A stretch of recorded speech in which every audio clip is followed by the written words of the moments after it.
Abra comigo em Gálatas 5, versículo 1, para nós começarmos. Eu vou bem rapidinho, porque temos algumas coisas para falar. Aí você vai abrindo aí, eu já vou lendo. Diz assim: foi para a liberdade que Cristo nos libertou. Portanto, permanecei firmes e não vos sujeiteis outra vez a um jugo de escravidão. Não é lindo esse versículo? Foi para ser livre, foi para a liberdade que Cristo nos libertou. Portanto, fique nessa posição.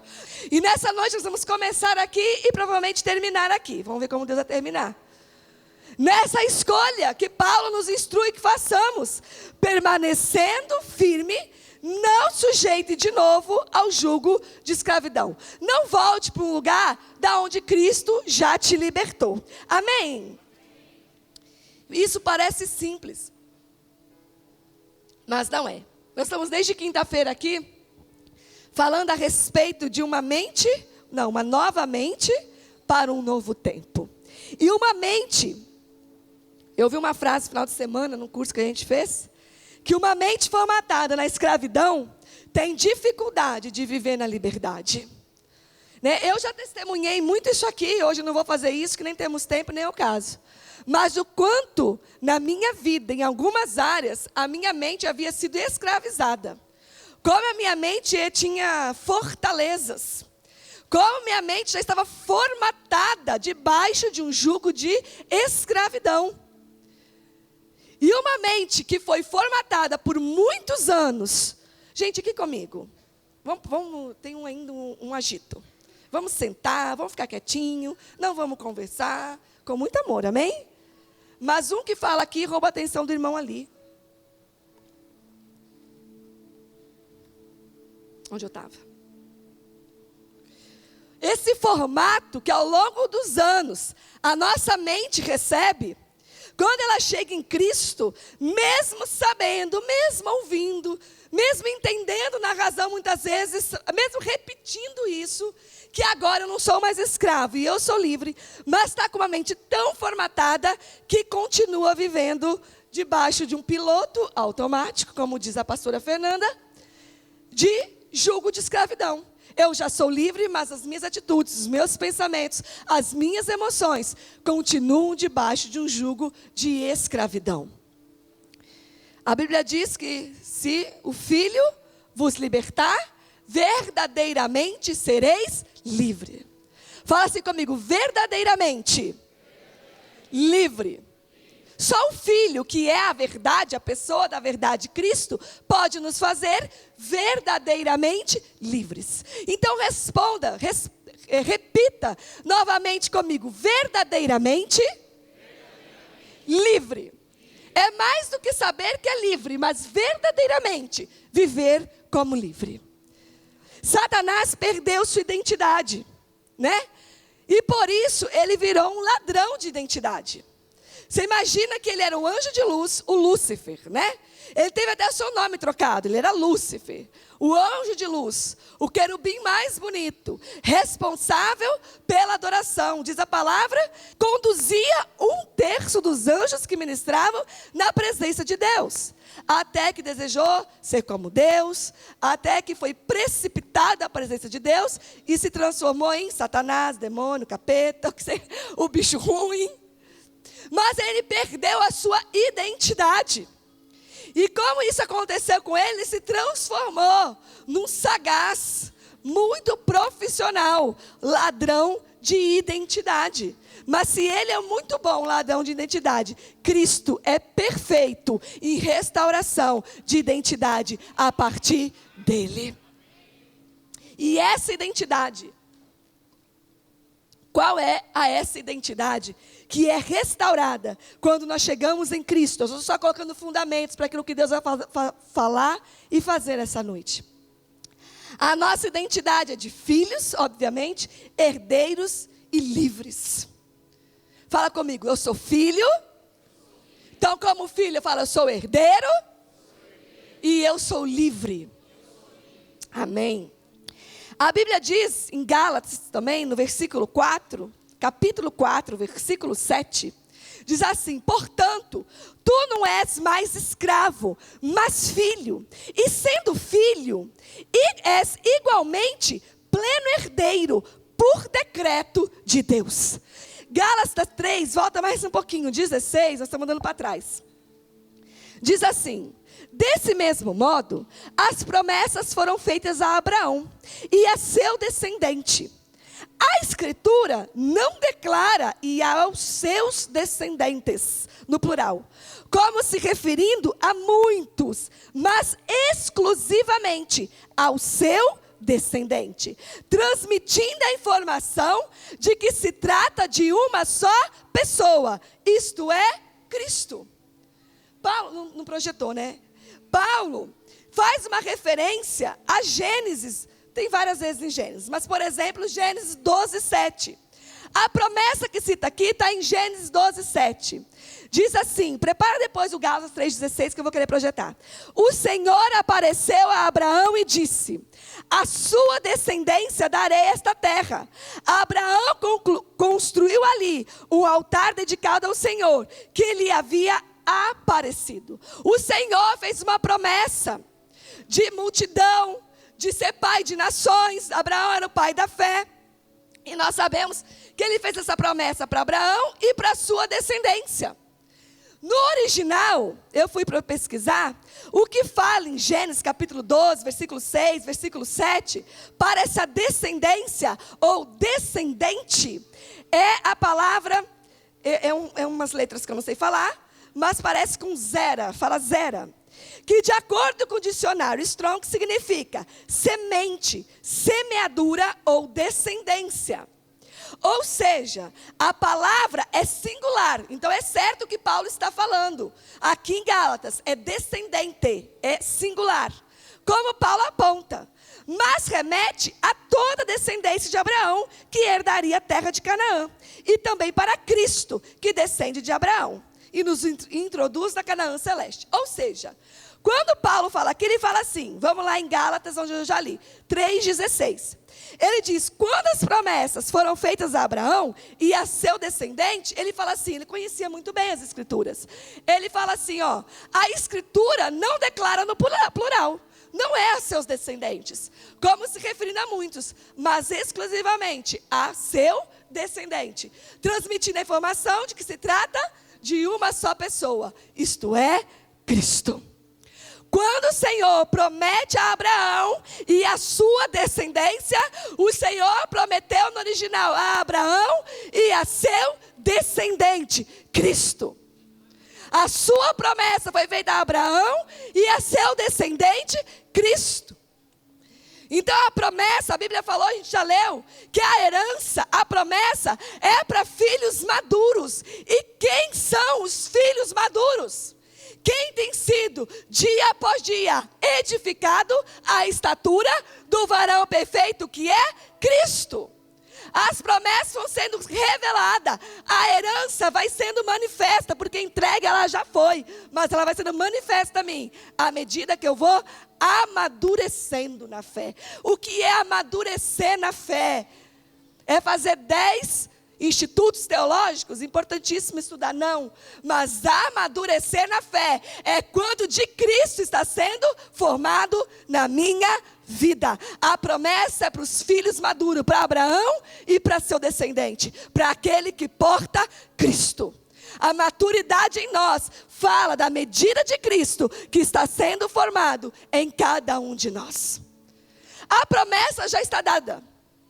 A promessa já está liberada, mas a revelação dela, Deus vai nos entregando à medida que nós vamos amadurecendo. Amém? Vocês estão aqui? Quero ler com vocês Gálatas 3, 30 e 31. O Espírito Santo me falou sobre isso, sobre frutificar ou manifestar escravidão, mesmo sendo livre. Repita assim comigo, eu posso dar frutos de escravidão, mesmo sendo livre. A Bíblia tem uma passagem interessante em Gálatas 3, 30 e 31, que diz assim, eu gosto dessa passagem. Não é Gálatas 3, eu sempre anoto errado. Deixa eu ver se é. Gálatas nem tem 30. Gálatas 3 nem tem 30. Ó, como eu sou. Fazia tempo que eu não fazia isso, né? Isso é para quem está chegando agora, isso é uma característica particular minha. Diz assim, algum versículo de Gálatas 3. Contudo, o que nos revela a Escritura? Mande embora a escrava e o seu filho. Porque o filho da escrava jamais será herdeiro como o filho da livre. Portanto, amados irmãos, não somos filhos da escrava, mas sim filhos da liberdade. Será que é 4? É o 4, né? Eu errei o capítulo. Está aqui. Essa história é super conhecida. Vai ler o 24, o 4:24. Pois bem, usa essa história aqui como uma ilustração, pois essas mulheres prefiguram duas alianças. Uma aliança procede do Monte Sinai e pode gerar apenas filho para a escravidão. Esta é Agar. Então vamos contextualizar para a gente ganhar tempo. Abraão tinha uma promessa de ser pai de multidões, ele era idoso, sua esposa era estéril. Ele toma Agar, e que era sua serva, escrava da sua casa, e tem um filho com a escrava. Passa um tempo, o Senhor cumpre a promessa, abre a madre da sua esposa Sara, e ela tem o filho Isaac, o filho da promessa. Dentro da mesma casa, a esposa e a escrava, cada um com um filho de Abraão. E os dois meninos conviviam nesse ambiente. Só que diz a palavra que um dia Sara olhou para aquilo e falou assim, que o filho da escrava ria do filho da livre, debochava do filho da livre. Isso a gente vai encontrar lá em Gênesis 21:9. Vou ler só esse versículo. Eu não queria ler os versículos, mas dá tanta vontade de ler para mostrar. Gênesis 21:9. Diz assim, o menino cresceu e foi desmamado. E no dia em que Isaac foi desmamado, Abraão deu uma grande festa. Ora, Sara percebeu que o filho nascido a Abraão, por intermédio da egípcia Agar, estava rindo do seu filho Isaac. O filho da escrava rindo do filho da livre. E pediu a Abraão, expulsa essa serva, para que o filho dessa escrava não acabe sendo herdeiro com meu filho Isaac. Essa palavra acerca de seu filho Ismael muito entristeceu e preocupou Abraão. Contudo, Deus orientou, não te lastime por causa da criança e da tua serva. Tudo que Sara te pedir, concede-o, porquanto por Isaac é que a tua descendência será considerada perpetuamente. Quando a esposa fala para o marido, para Abraão, manda essa mulher, esse menino embora, porque ele debocha do meu filho, Abraão encheu o coração de tristeza e começou a se lastimar. Como que você manda um filho embora, mesmo sendo filho da escrava? Deus chama Abraão e fala assim, para com isso. Ouve Sara e atende o pedido dela. Porque quem vai perpetuar sua descendência, ou seja, a promessa, quem carrega é Isaac. E aí o Espírito Santo, lá onde nós lemos em Gálatas, Paulo traz essa ilustração, e ele usa essa história. E ele fala que nós não somos mais filhos da escrava, como filhos da Agar, trazendo Abraão como pai da promessa. Mas nós somos filhos da promessa. E o Senhor deu uma bronca a Abraão e fala, manda embora a escrava e seu filho. Porque a minha promessa está sobre o filho. A gente lê isso como mãe, né? A gente lê isso como pai na nossa alma, nossas emoções. Mas Deus é um Deus de propósito. E ele faz uma promessa para Ismael também, que ele cumpre lá na frente. O Deus não abandona Ismael. Mas o filho da escrava jamais será herdeiro como filho da livre. Os frutos da escravidão não acessam herança. Mas os frutos da liberdade acessam herança. Vou repetir. Os dois não podiam conviver, porque só o que era livre, poderia herdar a promessa. Filho de escravidão, fruto de escravidão, não herda a promessa, só fruto de liberdade, herda promessa. Então muitas vezes nós estamos na casa do Senhor, aceitamos a Cristo, sabemos que somos livres. E Deus está prometendo, e Deus está fazendo, e Deus está falando, e Deus está acontecendo, e a coisa está acontecendo, e o Espírito Santo está se movendo, e parece que eu estou fora daquilo, não é? Mas muitas vezes nós estamos ainda manifestando frutos da escravidão, E frutos de escravidão não tem ainda. A pessoa que manifesta frutos de escravidão não tem uma medida de Cristo para que as promessas sejam reveladas e manifestas. Eu falo manifestação porque as promessas estão liberadas para todos nós. Liberadas elas estão. Agora o Senhor vai revelando o seu propósito aos poucos. A promessa vai sendo manifesta e acontecendo no natural aos poucos. E essa medida de maturidade e liberdade que nós manifestamos, nos dão acesso a essas promessas. Diga amém. Olha que interessante. O Espírito Santo me falava do filho da escrava debochando do filho da livre. Gente, é exatamente o que acontece hoje. Pega um adolescente posicionado em Cristo na sua escola. E quem toma posição em Cristo são aqueles que não podem fazer nada. Tadinho. Virou crente, nem bebe mais. Virou crente, virou um bobo, só fica em casa com a sua família. O cara nem vem mais pro bar beber uma cerveja com os amigos, porque virou crente. Como se houvesse uma escravidão em cima das pessoas que se posicionam em Cristo. Quando na verdade nós passamos a ser livres para fazer escolhas e não somos mais subjugados por Satanás, mas nós encontramos o poder que há na liberdade em Cristo Jesus. O mundo não nos escraviza mais. As leis de Satanás que escravizaram o mundo e já me escravizaram e te escravizaram, não tem mais poder sobre nós. Não vivemos mais subjugados, mas frutificamos liberdade. Liberdade para escolher o que me faz bem. Liberdade para escolher aquilo que agrada ao Senhor. Liberdade para viver aquilo que edifica a minha família, os meus filhos. Há uma essência de verdade, há uma essência de santidade, há uma essência de pureza. O mundo nos toma como inocente, como bobos. O Senhor nos chama de puros. E essa é a essência. Qualquer coisa fora dela vai trazer complicações às nossas vidas. Nós não suportamos andar por caminhos que contrapõem a nossa essência. Amém?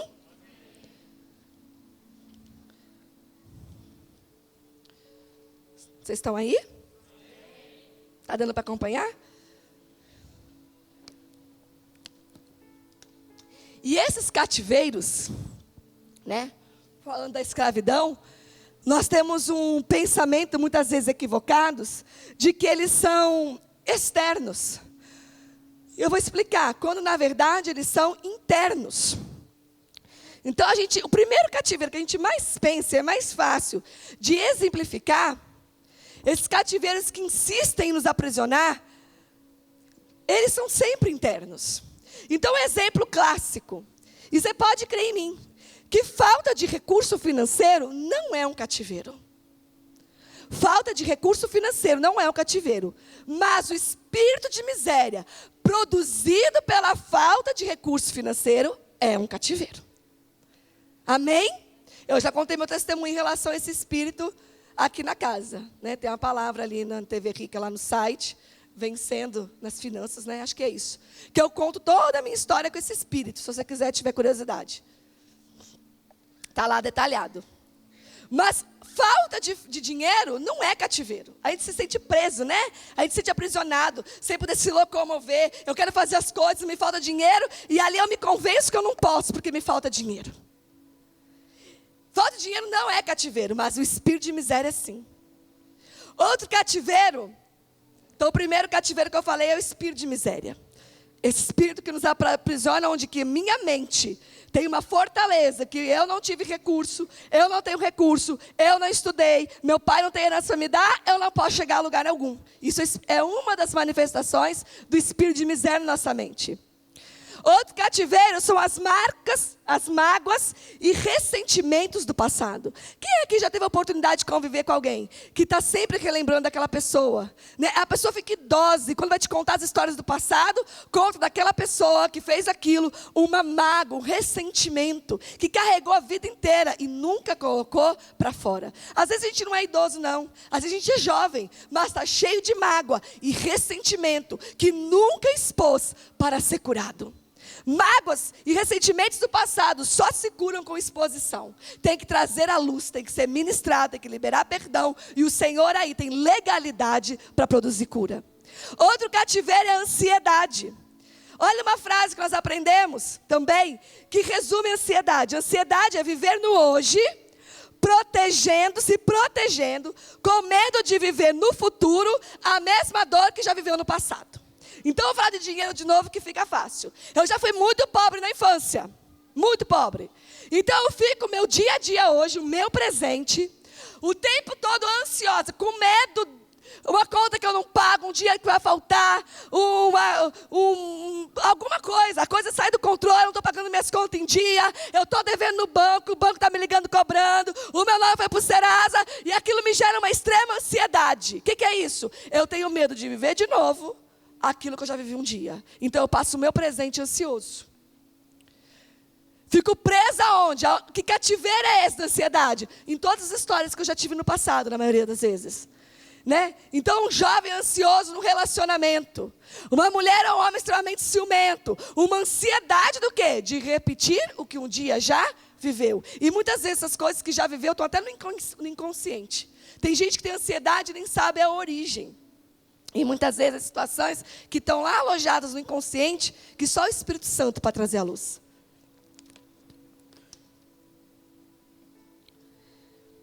É tremenda essa questão de cativeiro e de escravidão e liberdade. Deixa eu falar uma coisa para vocês. Olha aqui para mim. Eu já vivi muita falta de dinheiro quando eu era escrava. Muita. E eu já passei, no passado, estou até profetizando. Muita falta de dinheiro. Sendo livre. Nos dois extremos. Quando eu era extremamente escrava de Satanás, já vivi muita miséria. E já passei muita dificuldade financeira sendo livre. Quando eu era escrava, a dificuldade financeira manifestou em mim, produziu em mim um terrível espírito de miséria. Que eu não vou desmembrar hoje. E sendo livre, manifestou o quê? Produziu o que em mim? Nada. Sigo sendo filha, herdeira, cheia de esperança, vivendo o propósito e cumprindo a carreira que Deus designou, cumprindo o chamado de Deus, a mesma situação em escravidão e em liberdade. No passado produzia ansiedade, hoje não tira mais a paz. No passado produzia medo, hoje não tira mais a alegria. No passado fazia eu acreditar que eu não podia nada, hoje sigo cheia de esperança. A mesma situação em escravidão e liberdade. O ponto está o que Deus está fazendo hoje, nos transicionar da escravidão e para a liberdade. E aqui vão acontecer as mesmas situações que aconteceram aqui, mas aqui elas não te escravizam mais. Aqui elas não te prendem mais. Aqui elas não te adoecem mais. Aqui elas não tiram mais os seus sonhos e não roubam mais a sua identidade. No mundo tereis aflição, mas tem de bom ânimo. Eu venci o mundo. Nós não estamos livres da situação. O problema é que a gente está livre e vivendo as situações como escravos. Nós não podemos mais viver como escravos. Repita assim comigo: verdadeiramente livres. É muito mais do que saber que é livre. Amém. Outro cativeiro terrível é a rejeição. Não vou ficar aqui desmembrando rejeição, né? Rejeição. Sabe, eu tenho uma coisa dentro de mim. Eu falo sempre que o ser humano, se tem uma coisa que ele não foi feito para passar, é por rejeição. Gente, você atrasa um pouquinho de pegar seu filho de abandono. Atrasa um pouquinho de pegar o seu filho na escola. Ele fica para ser um dos últimos. Mamãe, você demorou? Mamãe, eu fiquei. Mamãe, você me deixou, mamãe. E às vezes tem gente que cresce e fica repetindo isso. Um dia meu pai me esqueceu na escola. 2 minutos, 5. Aí vem a próxima geração e fica repetindo também. Mas tem gente que não esquece. Muitas vezes cria marcas. Aqui eu estou brincando. Né? A criança não tem dimensão do tempo. Então o pai atrasa 5 minutos. Mas como ela foi a última, esses 5 minutos viram uma eternidade para ela. Tem uma palavra que desde o instrumento de justiça, o Senhor está falando comigo e segue falando. Essa palavra é acolhimento. Uma palavra bem pastoral, né? Por isso que ela encheu tanto o meu coração. Mas o ser humano nasceu para ser acolhido, não para ser abandonado e rejeitado. O ser humano não suporta a rejeição. A rejeição é extremamente traumática. O abandono é extremamente traumático. Só Cristo, com seu amor imensurável, para tirar uma pessoa de uma tristeza profunda de rejeição. Só Jesus. O ser humano não foi feito, ele não tem dentro de si condição de administrar uma rejeição, um abandono. E se torna um tremendo cativeiro, né? Aí tudo, a pessoa que passou por rejeição e abandono, tudo ela vê por essa lente, né? Ninguém mais acerta com ela, porque tudo ela vê por essa lente. Não olhou é porque não me ama. Fez isso para um, não fez para o outro é porque não me ama. E não acredita mais em nada. Não consegue mais acreditar no amor. Não consegue mais confiar em ninguém, porque alguém um dia o rejeitou. Só existe uma condição, um lugar que eu já falei, e uma condição que cura a rejeição. E essa condição chama-se adoção. Nós fomos a revelação que nós fomos escolhidos e adotados por amor. Essa revelação no nosso espírito, essa compreensão, dessa dimensão, desse amor, cura rejeição. Outro cativeiro é a falta de perdão. Como pessoas andam cativas nisso. Nós já falamos aqui numa noite, né? Num culto, que é o espírito que trabalha ali é Leviatã. É o orgulho e a soberba.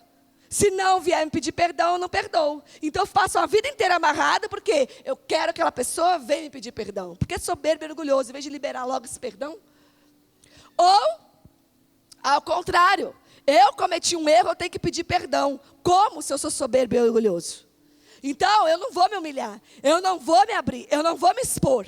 Né? A minha soberba, meu orgulho, minha vaidade não permite que eu me exponha a esse ponto. Então, eu vivo num cativeiro aprisionado chamado falta de perdão. Outro cativeiro, que o Senhor ministrou algumas coisas comigo, nós vamos agora ficar um pouquinho nele. O Senhor essa semana falou muito comigo sobre isso, sobre culpa. A culpa aprisiona no sentimento de não ser digno. Agora acompanha comigo aqui. Então olha aqui um exemplo. Eu sou culpada nisso, então eu não sou digno disso. É assim que Satanás trabalha na nossa mente, nas nossas emoções. Eu fiz isso, então eu não sou digno disso. E imagina eu, corte, alguém me querer ficar esperando. Mas eu já fiz isso, já fiz aquilo outro. Eu já fiz isso, por isso eu não sou digno disso. Eu, uma porta de Deus, um emprego bom para mim, um propósito. No emprego que eu trabalhava antes de Cristo, vocês não sabem quem eu fui. Então, porque eu já fiz algo, eu não sou digno de outro algo. Eu não sou merecedor. A culpa anda, o Espírito Santo me dizia que a culpa caminha lado a lado com a indignidade. Porque eu sou culpado, eu sou indigno. Qual é a cura para isso? A graça. A revelação da graça. O entendimento de que nós todos somos culpados, nós todos, ninguém é merecedor, mas de igual maneira o amor de Deus nos alcançou e a sua graça foi derramada sobre nós. E mesmo culpados, e mesmo imerecedores, a sua graça, o seu amor revelado a nós, nos fez dignos. De quê? Da sua herança.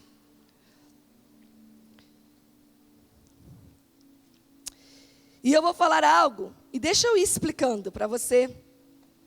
O Espírito Santo me dizia essa semana, do amor dele, porque nós temos uma tendência, né? A gente, do erro e da consequência. E claro que os erros têm consequência. Mas às vezes a gente tem um pensamento, porque a gente teve um pai muito duro, de muito castigo, né? Com os nossos erros. Que Deus é um pai que pega os nossos erros e produz alguns confrontos para produzir castigo. E Deus permite alguns processos nas nossas vidas para nos ensinar, nos amadurecer, nos tratar. Mas Deus não é um Deus de castigo. Fala assim comigo, meu pai não castiga. E Ele é tão amoroso, e a sua graça é tão, né, longe, distante da compreensão humana, né, que Ele ama a ponto de corrigir os nossos erros. Você crê num Deus assim? Olha aqui para mim de verdade. Você crê num Deus assim? Isso não é carta de alforria para errar, né? Mas a verdade é que, se eu fosse me reencontrar com os meus erros do passado, ai de mim, se muitas dessas coisas, situações, então depois que eu venho a Cristo, eu não tenho mais que reencontrar com nenhum erro do passado, e eu vou explicar. Muitas vezes o Senhor permite sim que nós nos reencontremos com erros do passado.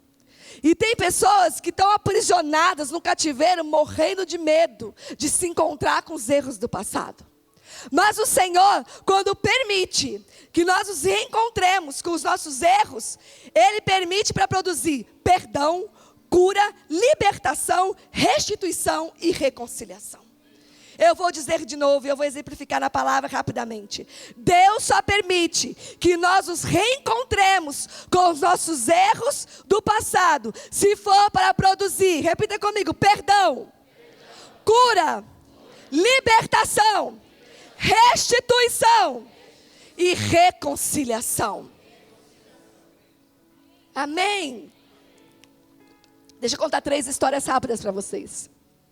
Noemi foi com seu marido, saíram de Belém sem uma autorização do Senhor e foram para o Moabe, se misturar com o povo moabita. Os filhos deles se casaram, nós sabemos que morreram os 3 homens, o pai e os 2 filhos.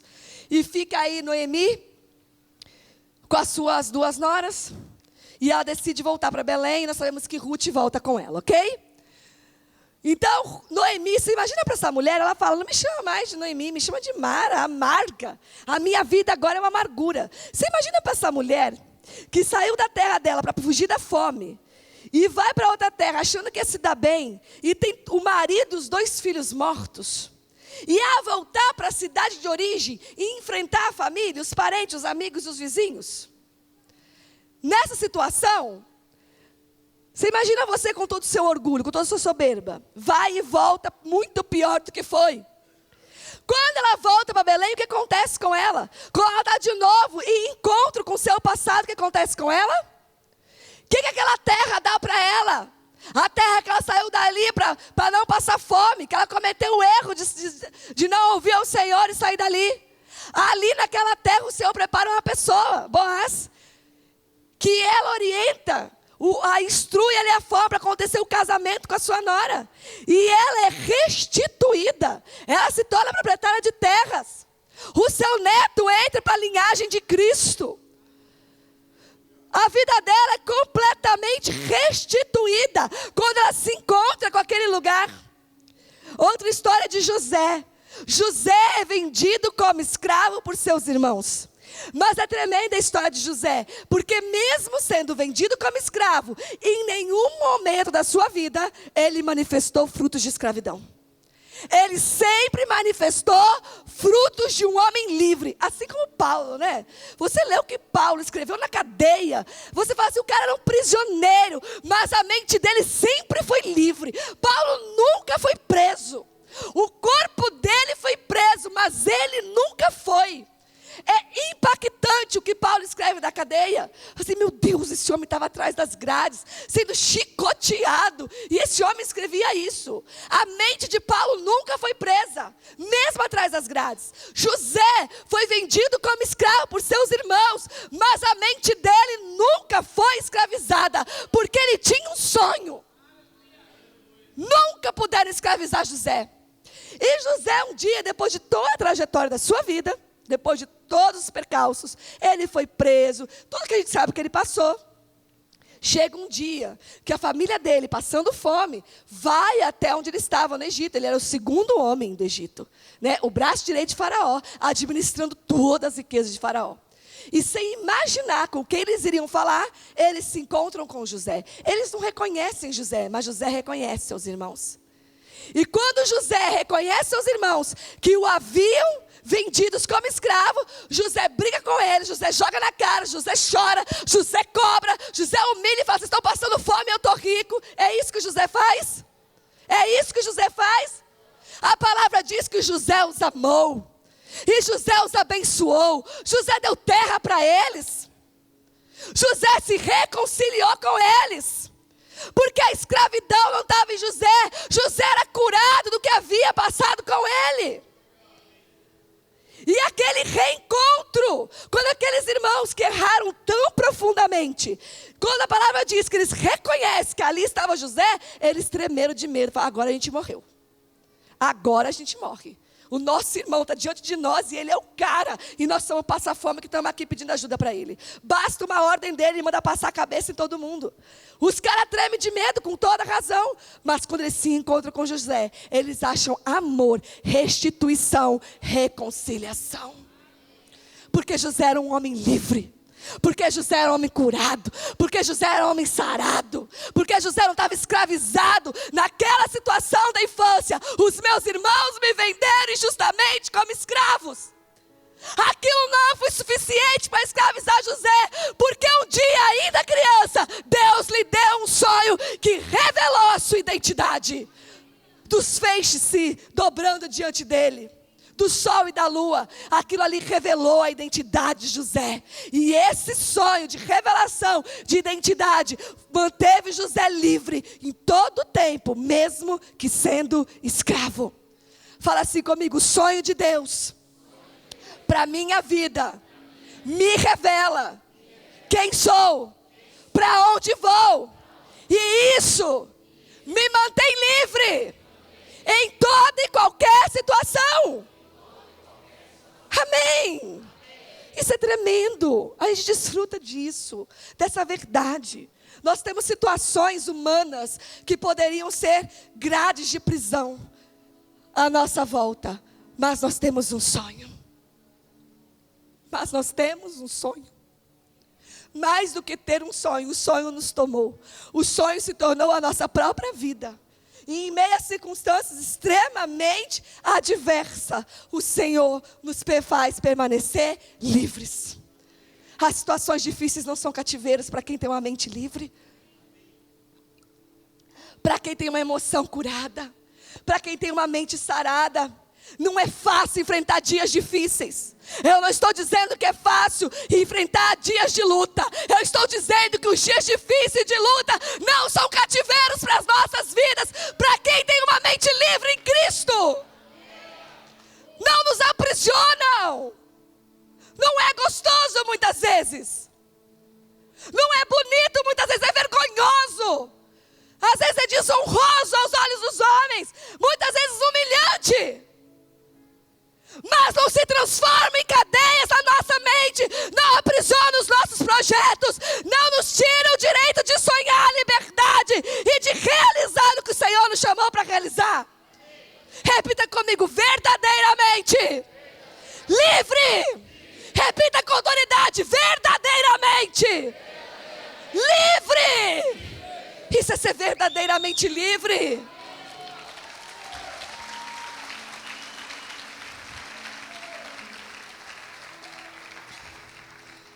Quem quer ser verdadeiramente livre nessa noite? Não podemos passar a vida inteira sendo aquele que passou por isso, que passou por aquilo. Não, também passei. Ah, mas meu pai me rejeitou, minha mãe, meu marido me traiu, minha esposa me largou. Não, ok.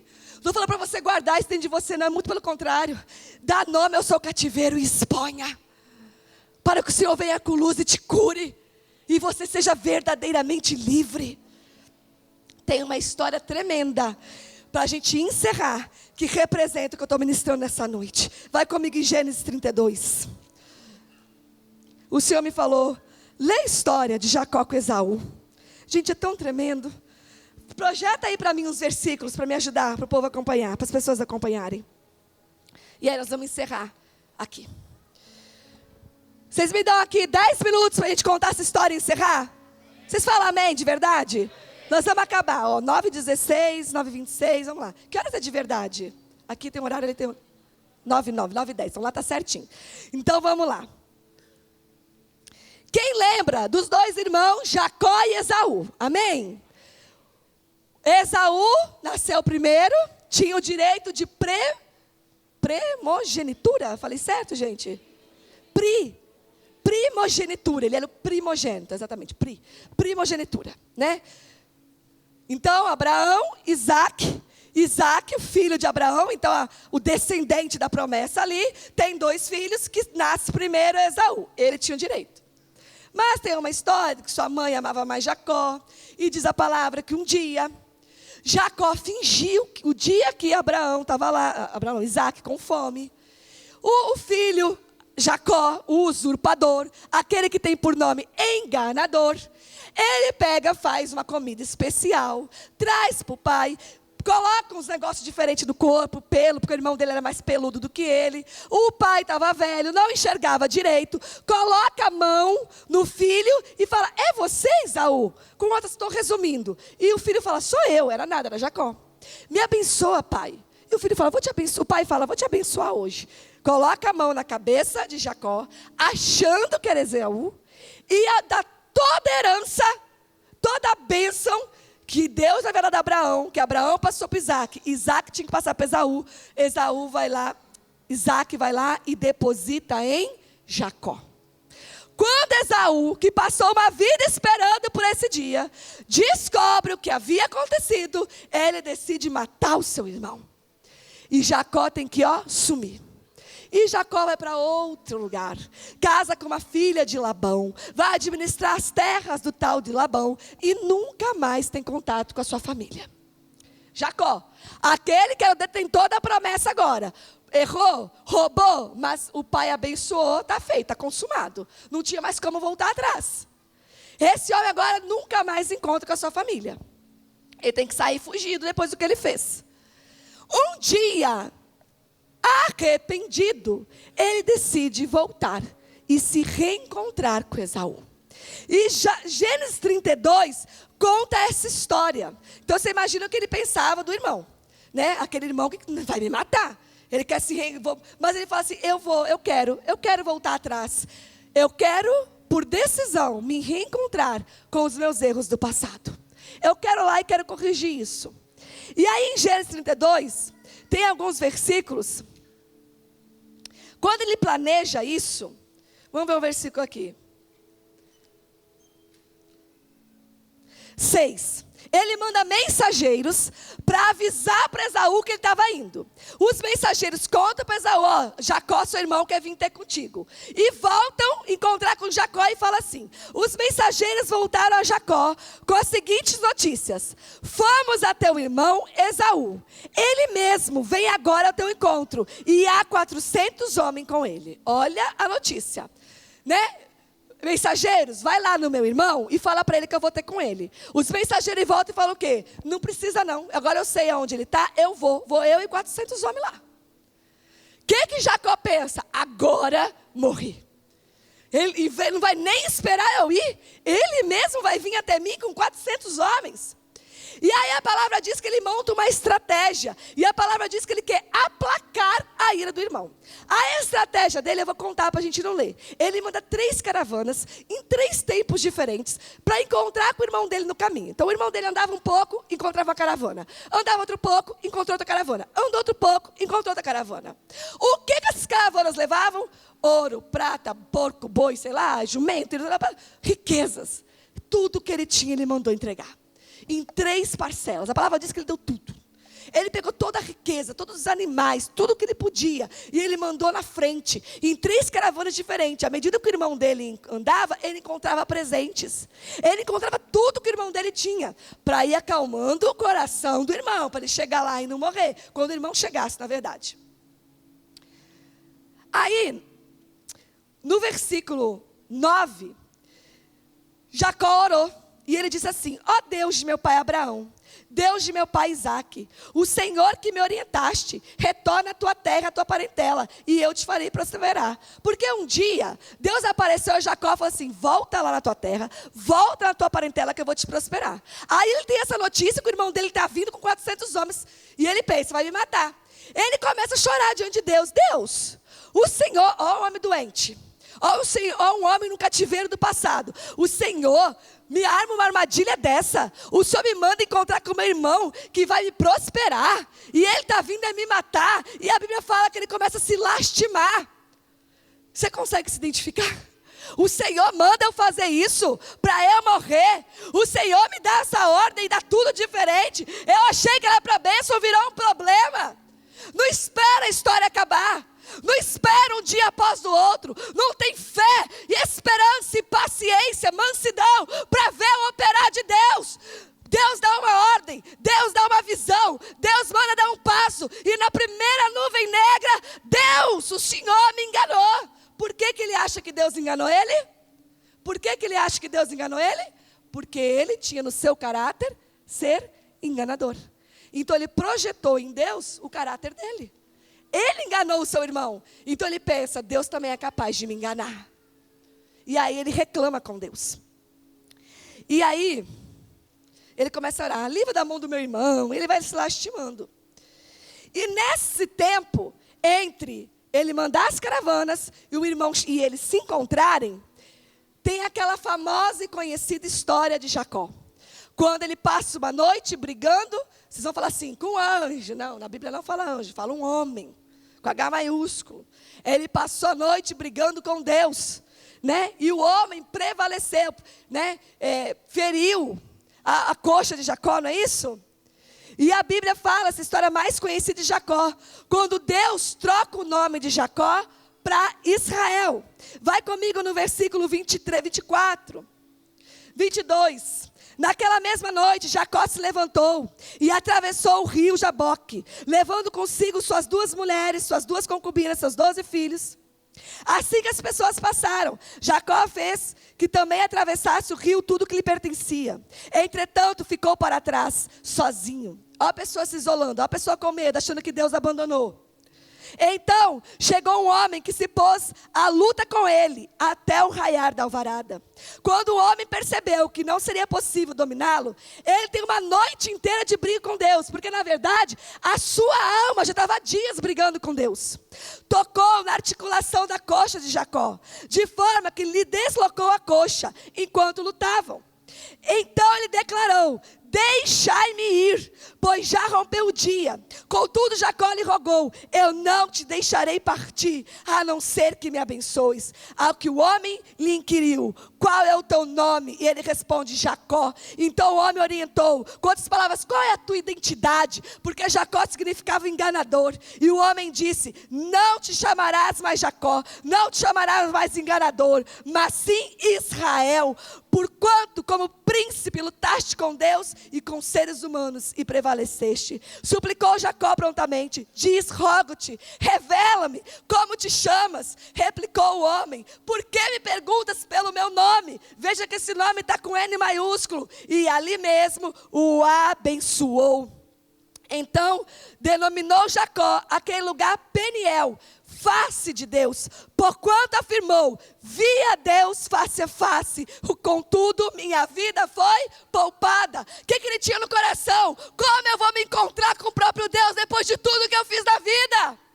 E ali ele tem uma experiência com Deus. Ele passa uma noite se debatendo com Deus, na sua alma, nos teus pensamentos, no teu sentimento. E quando o homem fala assim, eu vou embora, ele fala, não, tu és Deus, me abençoa. E o homem fala assim, tá bom, porque me reconhecestes, eu te abençoo.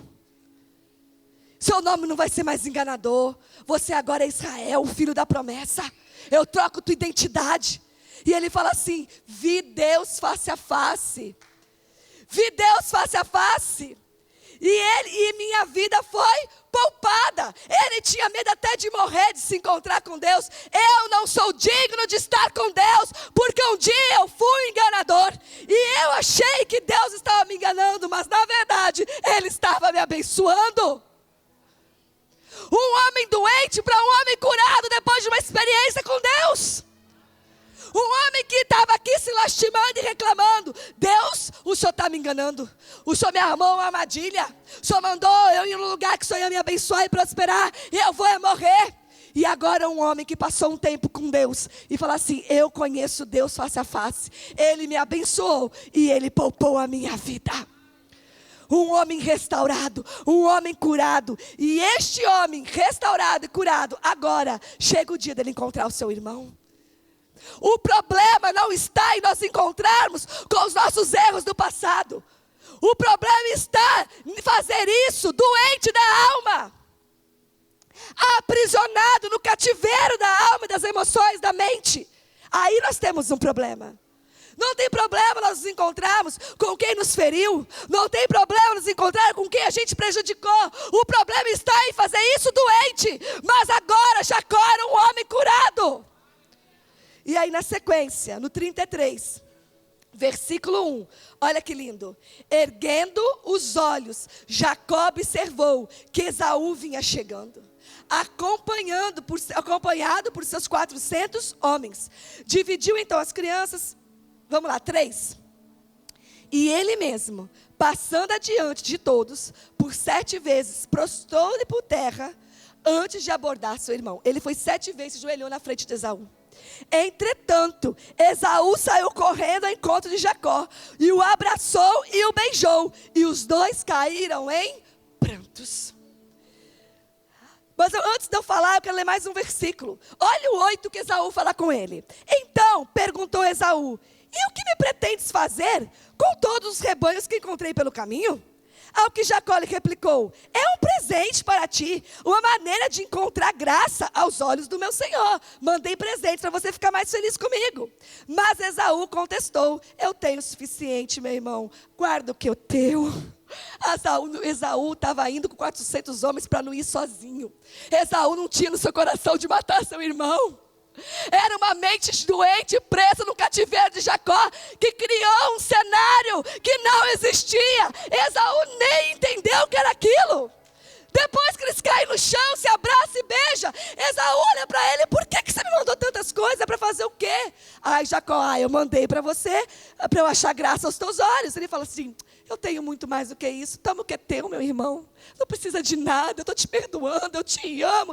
Eu já esqueci tudo, eu fui curado, eu fui sarado. Eu vim ao teu encontro para uma reconciliação, não para querer a tua cabeça.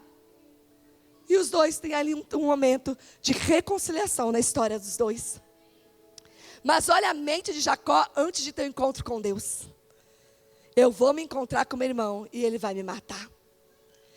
Quando avisaram que vinha 400 homens com ele, então, aí ele teve certeza disso. Porque ele tinha uma mente escravizada.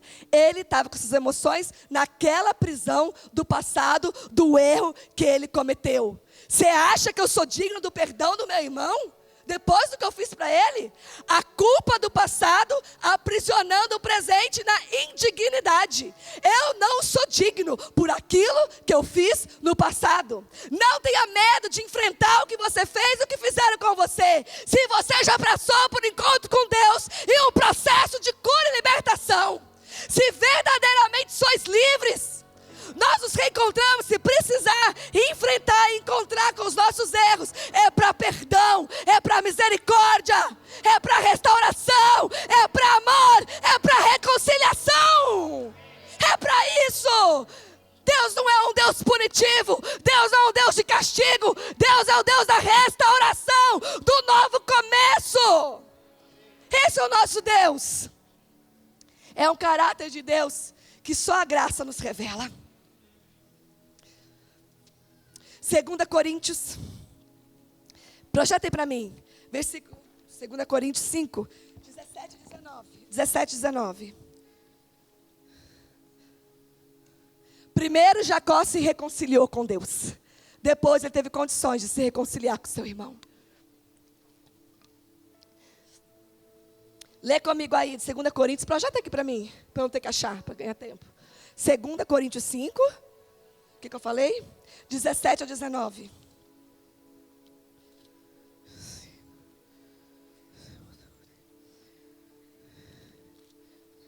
Olha lá. Portanto, se alguém está em Cristo, é nova criação. As coisas antigas já passaram. Eis que tudo se fez novo. Continua para mim. Tudo isso provém de Deus, que nos reconciliou consigo mesmo por intermédio de Cristo e nos outorgou o ministério da reconciliação. O próximo. Pois Deus estava em Cristo, reconciliando consigo mesmo o mundo, não levando em conta as transgressões dos seres humanos, e nos encarregou da mensagem da reconciliação. Se reconcilie primeiro com Deus através de Cristo. E depois receba sobre você o ministério da reconciliação. Porque Deus nos reconciliou com Ele, independente das nossas transgressões. Somos agentes de reconciliação a partir do momento que somos reconciliados com Deus através de Cristo. Amém. Foi o que aconteceu com Jacó. A cura desses cativeiros que eu falei se dão na alma, mas a transformação começa pela mente. Repita assim comigo: a cura é na alma, mas a transformação começa na mente. Repita comigo: verdadeiramente livres. Uma nova mente para um novo tempo é uma mente sarada em Cristo. Estamos caminhando para um ano de relacionamento e reconciliação. Como uma mente doente vai se reconciliar ou promover reconciliação? Jacó estava pronto para se reconciliar com Esaú? Jacó se achava digno de se reconciliar antes do encontro com Deus? De jeito nenhum. Nessa noite, precisamos sair desses cativeiros, dar nomes a Ele, que tem aprisionado nossos pensamentos e sentimentos, porque o Senhor nos confiou o ministério da reconciliação. Amém? Eu vou ler um versículo, você não precisa nem abrir. O Senhor me levou a finalizar, eu vou ler no seu espírito. Super conhecido, se o louvor puder subir. Se você puder colocar de pé, sem se movimentar. Diz assim, super conhecido, mas depois de ouvir essa palavra, eu quero que você receba no seu espírito. Feche seus olhos, para não ter movimentação e nem distração. Feche seus olhos, com muito amor. Salmo 126 diz assim: quando o Senhor trouxe do cativeiro os que voltaram a Sião, estávamos como os que sonham. Então a nossa boca se encheu de riso e a nossa língua de cântico. Então se dizia entre os gentios: grandes coisas fez o Senhor a estes. Grandes coisas fez o Senhor por nós, pelas quais estamos alegres. Traze-nos outra vez, ó Senhor, do cativeiro, como as correntes das águas do sul. Os que semeiam em lágrimas cegarão com alegria. Aquele que leva a preciosa semente, andando e chorando, voltará, sem dúvida, com alegria, trazendo consigo os seus molhos. Quando o Senhor trouxe do cativeiro, estávamos como os que sonham. E traz-nos de volta do cativeiro. Nos tira de novo do cativeiro. Pessoas com mente livre sonham em meio às dificuldades. Fala assim, ó: quando o Senhor me tirou do cativeiro, eu estava como os que sonham. Agora você vai repetir de novo assim: quando o Senhor me tirou do cativeiro, eu estava como os que sonham. Nós somos um povo chamado a sonhar, independente de qual situação, porque as situações não são mais os nossos cativeiros. O nosso passado não é nosso cativeiro. O que nós erramos não é nosso cativeiro. O que fizeram conosco, os erros que cometeram conosco, não são o nosso cativeiro. Nós seguimos como os que sonham. Somos um povo que sonham com dinheiro e sem dinheiro. Somos um povo que sonha em dias fáceis e dias difíceis. É um povo nessa casa que nada paralisa, que é traído e sonha, que é largada e segue sonhando, tem projeto, tem sonho, que passa por dificuldade e sonha, e passa por enfermidade e sonha. Quando o Senhor nos libertou do cativeiro, nós estávamos como os que sonham. Nós sonhamos. Esse sonho nos mantém livres. Fala: verdadeiramente livres. Verdadeiramente livres. Verdadeiramente livres. E como os que sonham. Eu declaro em nome de Jesus uma igreja verdadeiramente livre para seguir sonhando, para seguir avançando. Receba do ministério de reconciliação, receba do amor, da graça do Senhor, receba da revelação da sua identidade. Você não está em cativeiro. Se você estiver aprisionado em alguma área, traga exposição nesses dias. Eu vou deixar aqui um conselho, eu vou viajar e vou deixar o conselho, ó. Abra nesses dias o cativeiro. Vou te dizer mais, eu não vou fazer um apelo aqui por causa do tempo. Não saia daqui hoje, ministros, ouça o que eu estou falando. Guardem a bolsa. Não saia daqui hoje sem expor um cativeiro, se você precisar. Não deixe para amanhã a libertação que Deus quer produzir hoje. Toma uma decisão, seja ousado. Eu tenho um cativeiro, eu estou num cativeiro. Fui aprisionado no cativeiro. Porque você sairá daqui nessa noite livre como os que sonham. Olha para o teu irmão e fala assim: livre como os que sonham. Esse versículo é no plural. Quando o Senhor nos tirou do cativeiro, fala: livres para sonhar. Olha para o seu irmão, bota um sorriso no seu rosto e fala para ele: livres para sonhar. Livres para sonhar. Amém. Receba dessa liberdade. Receba dessa liberdade. Receba dessa liberdade.